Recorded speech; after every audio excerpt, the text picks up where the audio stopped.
Bem, no verso 16 temos o seguinte: então os espíritos reuniram os reis no lugar que em hebraico se chama Armagedon. Então os espíritos imundos, né, reuniram os reis, os governantes, né, no lugar que em hebraico se chama Armagedon, ou Har Megido, o vale de Megido. Har Megido, Armagedon. Tá? Veja bem, isso aqui é dito espiritualmente também, ok? Porque o Har Megido, o Armagedon, é um local físico que ele existe até hoje, lá em Israel. Tá? O Har Megido, o Armagedon. Só que aqui, então, quer dizer que vai haver uma batalha do Armagedon? Sim, a batalha do Armagedon é a batalha, vamos dizer, final, tá? Que é aqui no grande dia do Deus Todo-Poderoso.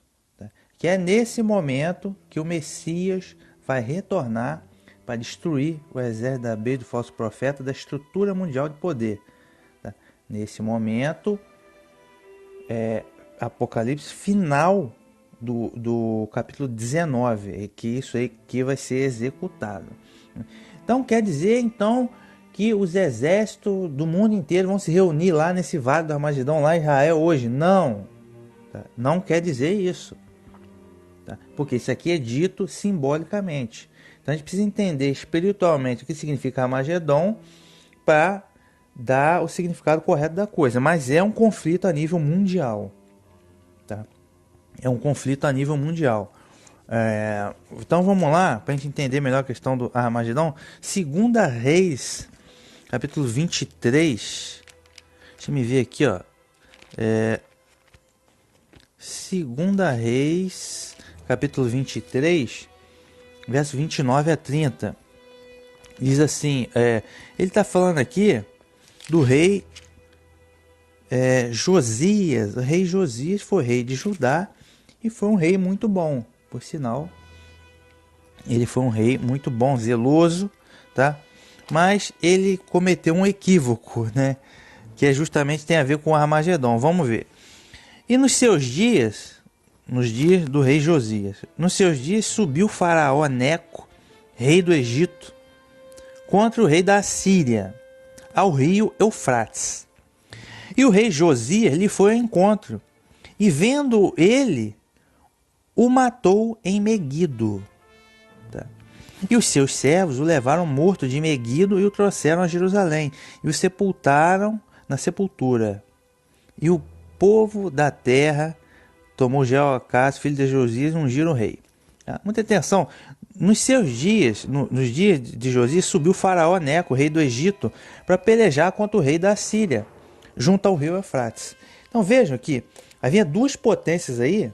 Egito foi pelejar com o rei da Síria. A Síria era havia um aglomerado aí de várias nações. A Síria também foi um império bastante forte, inclusive as 7 cabeças da besta, que diz que cinco foram aquela lá no Apocalipse 17.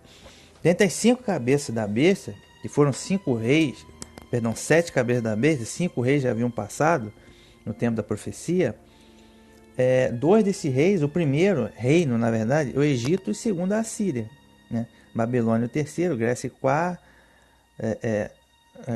Pérsia o quarto, Grécia o quinto, mas Egito e a Síria foram duas primeiras cabeças da besta, tá? Então, naquele momento eles foram guerrear junto ao rio Eufrates. Então, lembra que eu expliquei agora? Pô, o rio Eufrates é o lugar que vinham os reis do Oriente, em caso a Síria, e o faraó Egito foi encontrar eles no grande rio Eufrates para pelejar.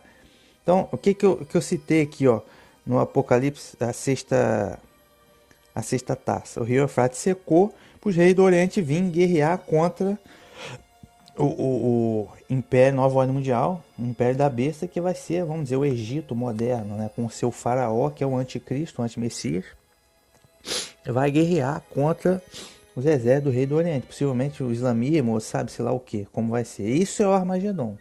Tá? Então vejam que o significado profético aqui do rio Eufrates. Mas o faraó Neco subiu, mas aí o rei Josias quis se meter na história. Não, eu vou lá. Eu vou lá, vou me meter no caminho de Neco, faraó. E ele foi.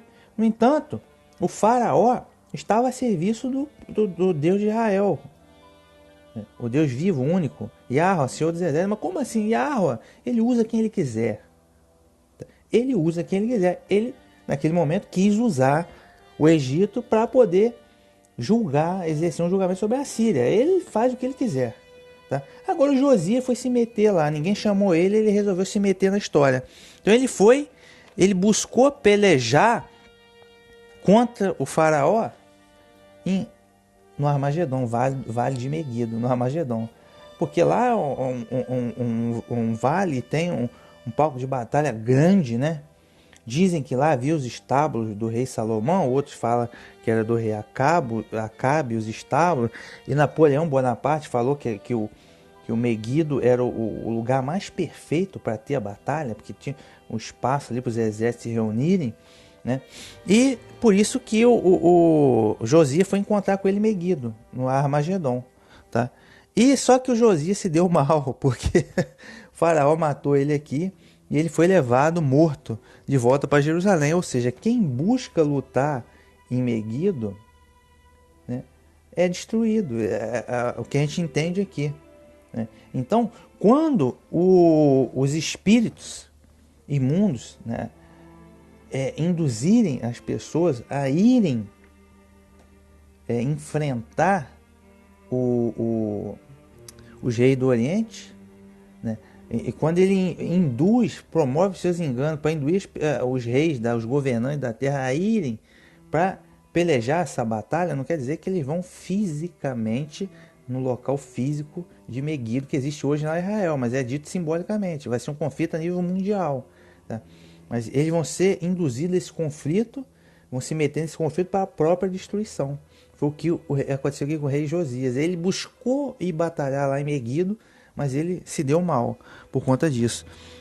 Segunda Crônicas, capítulo 35, que eu acabei de citar agora há pouco também, Joel, capítulo 3, multidões no vale da decisão, entendeu? É Meguido.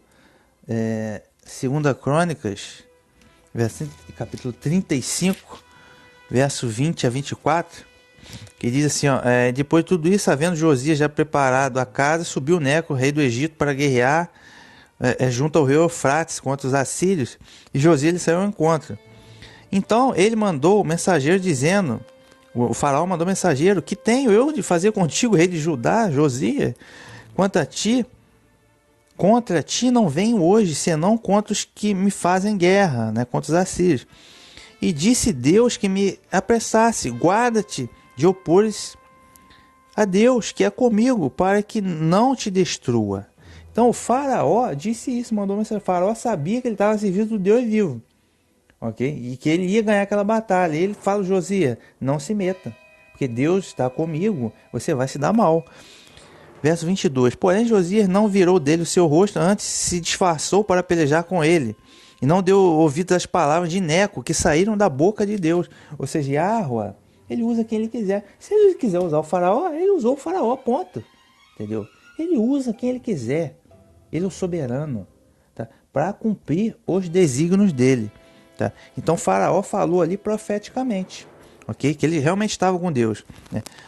Antes veio, no caso Josias, veio a pelejar no vale de Meguido, é o Armagedon, vale de Meguido. E os flecheiros atiraram ao rei Josias. Então o rei disse ao seu servo, tira-me daqui porque estou gravemente ferida. E os seus servos tiraram do carro e levaram, segundo o carro, trouxeram a Jerusalém, e morreu. E sepultaram no sepulcro de seus pais. E todos os Judá e Jerusalém tomaram luto por Josias. E Jeremias fez uma lamentação sobre Josias. Todos os cantores falaram de Josias nas suas lamentações até o dia de hoje. Até o dia de hoje, porque as deram por estatuto em Israel. E eis que estão escritas nas lamentações. Então, ele fala aqui, ou seja, Josias buscou pelejar em Armagedon e perdeu, morreu. E foi feita uma grande lamentação. histórica em Israel, porque afinal ele era um rei bom. Mas o que a gente entende é essa lamentação do Meguido, uma lamentação. Por quê? Os povos da terra vão lamentar. Inclusive quem vai lamentar será Israel, os judeus de sangue. Vão lamentar amargamente, a prantos, esse evento. Por quê? Porque eles negaram, a maioria deles, a maioria, não todos, negaram e negam o Messias, o verdadeiro. E eles vão até levantar um falso Messias para ele, do jeito que eles querem, um Messias político do jeito que eles querem. Mas não é do jeito que você quer, é do jeito que o Eterno quer. Por isso que a gente tem que entender o grande sinal do céu, entender espiritualmente, não com os olhos terrenos. E quando eles verem toda aquela tragédia que vai acontecer, e no final da conta eles vão ver o Messias, o retorno do Messias, o verdadeiro. Okay? Aí vão se lamentar. Então vai haver uma grande lamentação sobre a casa de Israel naquele dia, tal qual houve aqui a lamentação. Aí vão se lamentar, como houve a lamentação aqui nos dias do rei Josias. Ok?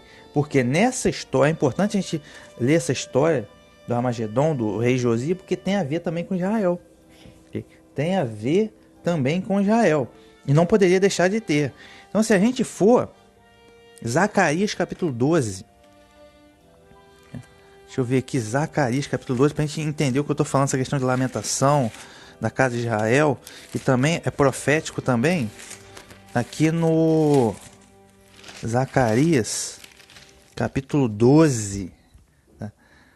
Zacarias 12, verso 9 a 11, que diz assim, ó, e acontecerá naquele dia que procurarei destruir todas as nações que vierem contra Jerusalém. Tá? Então muita gente diz, não vai ter o Armagedon, é uma guerra de todo mundo vai se reunir contra Israel para guerrear. Não necessariamente, meus amigos. Tá? Vai vir os reis do Oriente e vai vir os reis do Ocidente e tal, todo mundo para guerrear contra Israel. Não necessariamente, porque a nova ordem mundial ela é sionista. Então o sionismo político é quem, e os banqueiros sionistas é que comandam a nova ordem mundial. Então eu vejo que os reis do Oriente Islâmico vão vir para guerrear contra eles. Okay? Só que, quando ele diz aqui, procurarei destruir todas as nações que vierem contra Jerusalém. Não necessariamente contra Jerusalém terrena. Porque isso pode ser dito espiritualmente. Contra Jerusalém representa o quê? A verdadeira adoração. E representa também o que? O povo de Deus. Tá? Porque a estrutura mundial de poder oprimiu, oprime e vai oprimir mais naqueles dias os verdadeiros adoradores. Okay? Os filhos de Deus, isso a nível mundial. Okay? Porém, também está escrito, então a gente pode ter em mente isso. Destruir todas as nações que foram contra a verdadeira adoração. Foram contra o povo de Deus, foram contra Israel celestial, foram contra a igreja.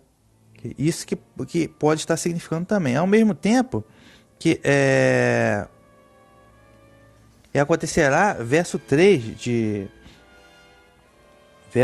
do capítulo 12 de Zacarias também diz assim: acontecerá naquele dia que farei de Jerusalém uma pedra pesada para todos os povos, todos que carregarem com ela certamente serão despedaçados, e ajuntar-se-ão contra ela todas as nações da terra. Então, Jerusalém é uma pedra pesada, um cálice de tontear, mas 50, 60 anos atrás,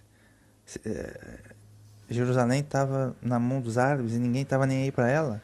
Agora os judeus estão lá e árabes, aquela coisa toda. Jerusalém é um lugar importantíssimo a nível mundial, sempre aquela tensão, aquela coisa a nível mundial. Tá? Então vê como Jerusalém é importante hoje. E pode ser um conflito ali, que essa terceira, pode haver uma terceira guerra mundial, e que essa terceira guerra mundial pode ser o Armagedon ou não, mas pode ser um conflito. E temos questões que eu levantei, como a questão da água. Temos questões como o sionismo político da nova ordem mundial enfrentando o sionismo, o islamismo. Porque essas duas forças hoje disputam justamente esse território de Jerusalém, a capital, o Estado palestino, essa coisa toda. Entendeu? Então, sionismo político, nova ordem mundial. E depois que esse sistema, nova ordem mundial da besta, cair em colapso, aí vem os reis do Oriente, o islamismo, aí as coisas vão se aflorar. Então, de repente, hoje, eles não atacam Israel, porque Israel está protegido por seu principal aliado, que é os Estados Unidos da América. E junto com Israel, os dois chifres da segunda besta, o falso profeta. Entendeu? Então, a nova ordem mundial sionista, os banqueiros. Então, agora, quando chegar no momento que a coisa apertar, okay? Então perceba que tem tudo a ver com Israel também, porque a nova ordem mundial é sionista, né? Então, só que agora o eterno não interessa, o eterno é ímpio, são ímpios, a nova ordem mundial é ímpio, o sionismo é ímpio, tem que ser destruído. Mas tem lá os verdadeiros adoradores. E isso é que importa para o eterno. Verdadeiros judeus, verdadeiros adoradores. Então, é Jerusalém física, né? Jerusalém, Israel física, sempre é protagonista nessa história, tá? Então pode ser aqui as duas coisas, que esse conflito final seja justamente por causa de Jerusalém, um conflito entre o sionismo político com o islamismo, disputa de espaço, algum revanchismo, alguma coisa nesse sentido, que a gente já tem uma coisa meio embrionária hoje em dia, tá? Agora pode ser também contra Jerusalém, porque então aqui está me parecendo mais isso, esse verso 3, né? Jerusalém, verso 2: e eis que eu porei Jerusalém como um copo, um cálice de tontear para todos os povos em redor, e também para Judá quando do cerco contra Jerusalém. Então aqui está parecendo mais realmente que é uma coisa física, né? Que é uma coisa física. Haverá um ataque à verdadeira adoração, simbolicamente de Jerusalém, tá? Os crentes, né? De maneira geral, verdadeiros adoradores, mas aqui está parecendo realmente mais que é um cerco realmente físico contra Jerusalém. Pode ser isso. Pode ser que essas desavenças aí que a gente já tem hoje um pouco embrionárias do sionismo político contra o islamismo, tá? Pode ser isso. Mas enfim, retomando aqui 9-11. Naquele dia procurarei todas as nações que vierem contra Jerusalém, sobre a casa de Davi, sobre os habitantes de Jerusalém. Derramarei o meu espírito de graça e de súplicas, e olharão para aquele que transpassaram, né? E o prantearão como quem pranteia por um unigênito, e chorarão amargamente por ele, como se chora amargamente pelo primogênito. Então os olhos hoje do povo judeu de sangue estão completamente nublados. Olhos para não ver, ouvidos para não ouvirem. Com exceções, temos muitos judeus de sangue hoje que acreditam no Messias, que eles chamam Yeshua, né? Yahusha, eles chamam Yeshua, que acreditam, ok? Mas a grande maioria ainda não acredita, né? Porque o Eterno endureceu o coração deles. Leia Romanos capítulo 11.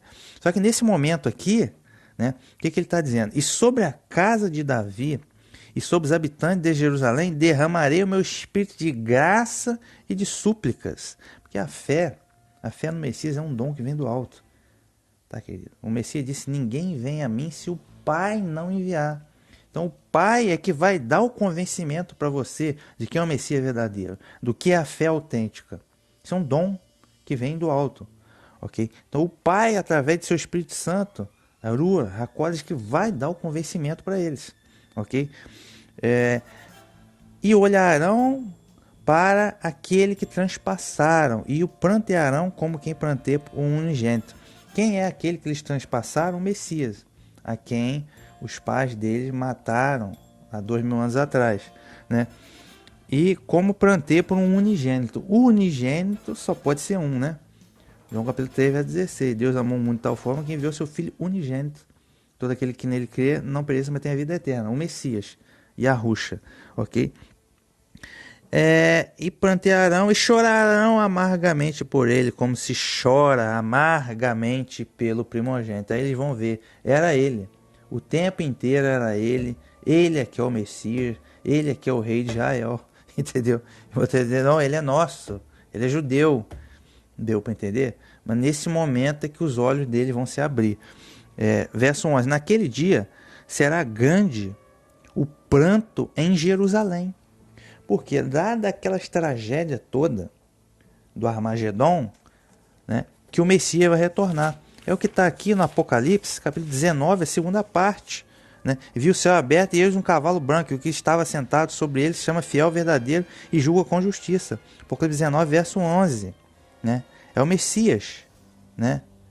E seguiam os exércitos do céu em cavalos brancos, vestidos de linho fino, branco e puro, né?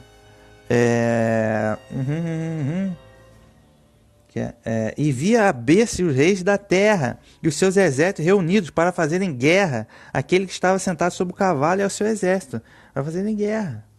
Mas eles estavam ali para fazer guerra, né? E o Messias retorna, fazer guerra contra o Messias. Porque tudo, meu amigo, toda essa história de ciência, de nova ordem mundial, de não sei o quê, de sistema bancário internacional, tudo isso termina com uma coisa. É Satanás, tá, querendo, e essa gente, né, que segue ele, querendo fazer afronta ao Messias, a Cristo e a sua igreja. Tá? Tudo isso se resume nessa história, né? E a besta foi presa, e com ela o falso profeta, que diante dela fizeram sinais com que enganou os que receberam o sinal, a marca da besta, e adoraram a sua imagem. Esses dois foram lançados vivos no lago ardente de fogo e enxofre. É a destruição da besta e do falso profeta. Todos os agentes da nova ordem mundial, né? Destruição. Tá? Nesse momento, tá? O retorno do Messias é aqui. Tá? Então, nesse momento, a casa de Davi, que é Israel físico, judeus de sangue, vão perceber e vão prantear, como prantearam no tempo do rei Josias. Era ele o tempo inteiro. Tá? Ele o tempo inteiro. Naquele dia, retomando aqui Zacarias 12, verso 11. Naquele dia será grande o pranto em Jerusalém, como um pranto de Hadab-Rimon no vale de Meguido. Tá? Eu preciso entender aqui que pranto é esse no vale de Meguido. Eu acabei de ler aqui, segundo as crônicas, que quando o rei Josias morreu, houve um grande pranto e lamentações na casa de Israel. Tá? Enfim, foi dirigida a lamentação ao rei Josias, que morreu nesse lugar, né? E era um rei bom, e lamentaram. Da mesma forma, eles vão lamentar pelo rei verdadeiro, que é o Messias, filho de Deus, naquele dia. Okay? Só que o Hadab-Rimnon seria, então, em tese, um lugar lá perto do Vale de Meguido, Hadab-Rimnon. Porém, Hadab-Rimnon também é um nome próprio aplicado a Baal. Baal, né? Hadad-Rimon era o maior dos, entre aspas, deuses sírios. Seu nome é composto de Hadab, né? Seria, entre aspas, deus do trovão, e Rimon, entre aspas, deus do vento, da chuva e da tempestade. Esse Baal era o, entre aspas, deus da fertilidade, adorado em Canaã e na Síria. Os seus adoradores acreditavam que quando ele morria, as plantas secavam, por isso choravam a morte dele. Então, a outra versão é que o pranto de Hadab-Rimon era o pranto dos idólatras, que tinham lá a crença deles, do Baal, deus da fertilidade, que ele, quando esse deus morria, não sei como é que funcionava isso, as plantas secavam, por isso ele chorava amargamente. É um ritual aí de fertilidade, alguma coisa de força da natureza, né? O pranto dos idólatras, que também pode significar, e também é o pranto dos idólatras, que na verdade vão ser destruídos nesse momento do Armagedon, ok?